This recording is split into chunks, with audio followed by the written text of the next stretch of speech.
काली भ्रम, अंधकार की दहलीज। भैरपुर गांव का नाम सुनते ही लोगों की आंखों में डर उतर आता था। छोटा सा यह गांव खेतों और जंगलों से घिरा हुआ था, लेकिन इसकी पहचान खेती या लोगों की मेहनतकश जिंदगी से नहीं थी, बल्कि उस किले से थी जो गांव के उत्तरी छोर पर खड़ा था। वह किला अब खंडहर बन चुका था।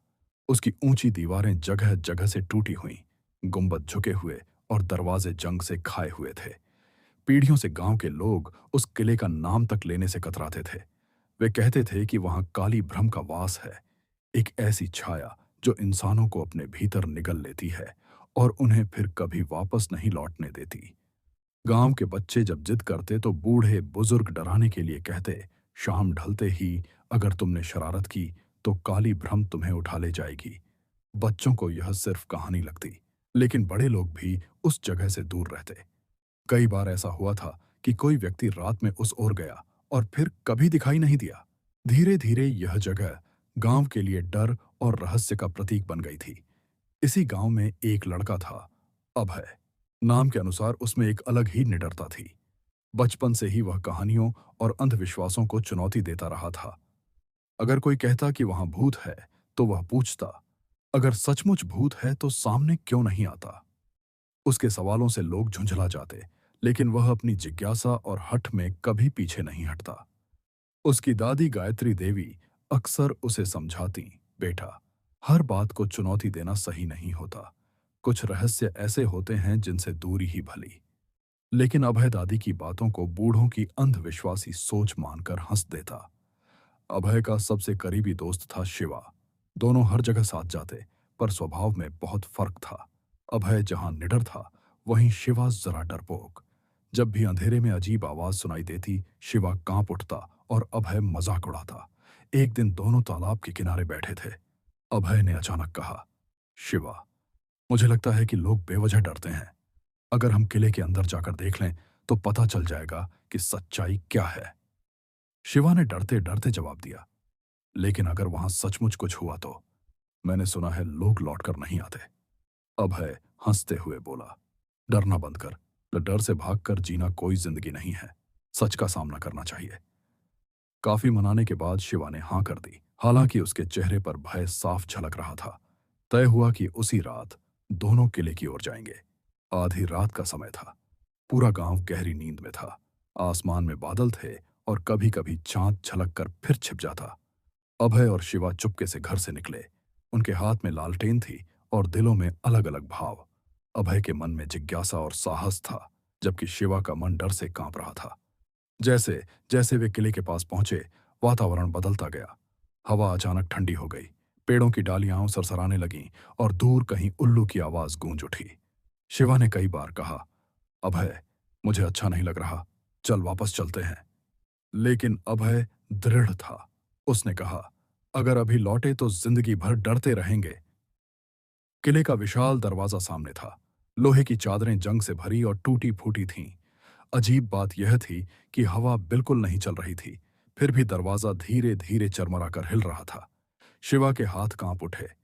उसने अभय का हाथ पकड़ा और फुसफुसाया, देखा, यह सामान्य नहीं है। अभय ने बिना डरे दरवाजे को धक्का दिया और भीतर कदम रखा। अंदर घना अंधकार था। लालटेन की रोशनी मुश्किल से कुछ फीट तक फैल पा रही थी। दीवारों पर काई और नमी टपक रही थी। फर्श पर टूटे पत्थर और बिखरे अवशेष पड़े थे। अचानक एक ठंडी हवा का झोंका भीतर आया और उन्हें ऐसा लगा जैसे कोई अदृश्य हाथ उनके पास से गुजरा हो। शिवा का दिल जोरों से धड़कने लगा। तभी दीवार पर एक परछाई हिलती दिखाई दी। दोनों ने मुड़कर देखा, लेकिन पीछे कोई नहीं था। परछाई धीरे धीरे आकार लेने लगी।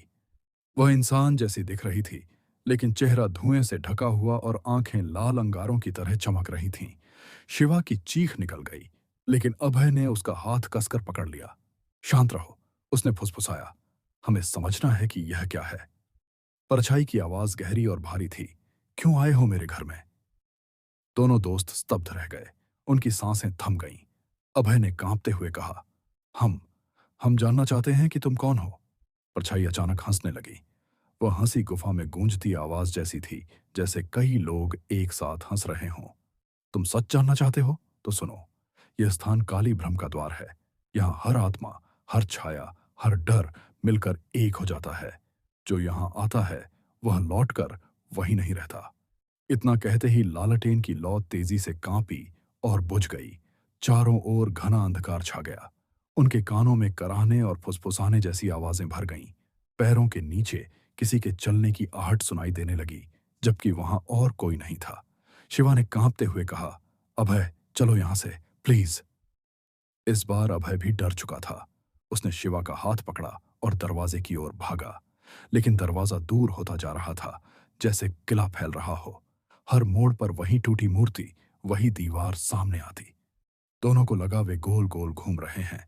अचानक शिवा ठोकर खाकर गिर पड़ा। उसने महसूस किया कि किसी अदृश्य हाथ ने उसके पैर पकड़ लिए हैं। वह चीख उठा, अभय, बचाओ। अभय ने पूरी ताकत लगाकर उसे खींचा और किसी तरह दरवाजे तक पहुंचा। दोनों जैसे ही बाहर निकले, दरवाजा अपने आप जोर से बंद हो गया। दोनों जमीन पर गिर पड़े, हांफते हुए। उनके शरीर पसीने से तर थे और दिल बेकाबू धड़क रहा था। शिवा की आंखों में आंसू थे। उसने कांपती आवाज में कहा, अभय, वहां सचमुच कुछ है। ये भ्रम नहीं, हकीकत है। अभय चुप था। उसकी आंखें खाली थीं, चेहरे पर भय की छाया थी। उसने पहली बार महसूस किया कि दादी की बातों में सच्चाई थी। हर रहस्य को जानना जरूरी नहीं होता। वे दोनों किसी तरह गांव लौट आए। रास्ते भर कोई कुछ नहीं बोला, लेकिन अभय के मन में अब एक नया सवाल जन्म ले चुका था। परछाई ने जो कहा था, यह काली भ्रम का द्वार है, उसका क्या मतलब था?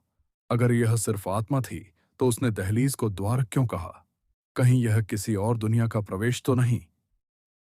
अभय ने आसमान की ओर देखा। बादल छौंट चुके थे और चांदनी किले पर पड़ रही थी। टूटी दीवारें रोशनी में ऐसे चमक रही थीं जैसे किसी ने वहां प्रतीक अंकित कर दिए हों। अभय का मन डगमगा गया। उसके भीतर डर भी था और जिज्ञासा भी।